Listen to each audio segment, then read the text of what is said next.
ታላቁ የህዳሴ ግድብ ኢትዮጵያ የዓለምን አካሄድ የቀየረችበት ድንቅ ታሪክ ነው። ይህ ንግግር የቀድሞ የዴይሊ ሾው አሁን ዓለም አቀፍ ወቅታዊ ጉዳዮችን የሚዳስሰው ፖድካስት አዘጋጅ የሆነው አፍሪካ አሜሪካዊው ትሬቨር ኖዋህ ምስክርነት ነው። ትሬቨር ከባርቤዶስ ጠቅላይ ሚኒስትር ሚያ ሞትሊ ጋር በነበረው ውይይት ስለ ታላቁ የኢትዮጵያ ህዳሴ ግድብ ያለውን አረዳድ እንዲህ ሲል ገልጿል። ዓለም አቀፍ የገንዘብ ስርዓት ፊቷን ያዞረባት ኢትዮጵያ ፈንቅሎ በወጣ የውስጥ አቅም ዜጎች ከሌላቸው ቀንሰው የሰጡበት ራስን የመቻል አብዮት ስለመሆኑም ገልጿል።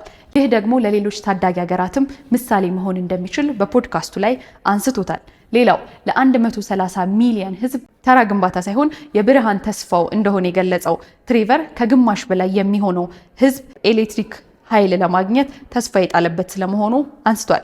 ጠቅላይ ሚኒስትር ሚያ ሞትሊ በበኩላቸው የአፍሪካውያን ኩራት ከሆነው ከአድዋ ድል ጋር አነጻጽረውታል። ራስን የመቻል በኢኮኖሚ ነፃ የመሆን ምልክት ስለመሆኑም አንስተዋል። ሁለቱም ግለሰቦች እንግዲህ ዓለም አቀፍ ማህበረሰብ በጠረጴዛው ዙሪያ ወንበር ሲከለክል የራስህን ታጣፊ ወንበር ወይም ደግሞ ፎልዲንግ ቼርስ በመቀመጥ ይገባል በሚለው ሀሳብ ላይ ከተስማሙ በኋላ ኢትዮጵያ ለዚህ ዋቢ ስለመሆኗም አንስተዋል።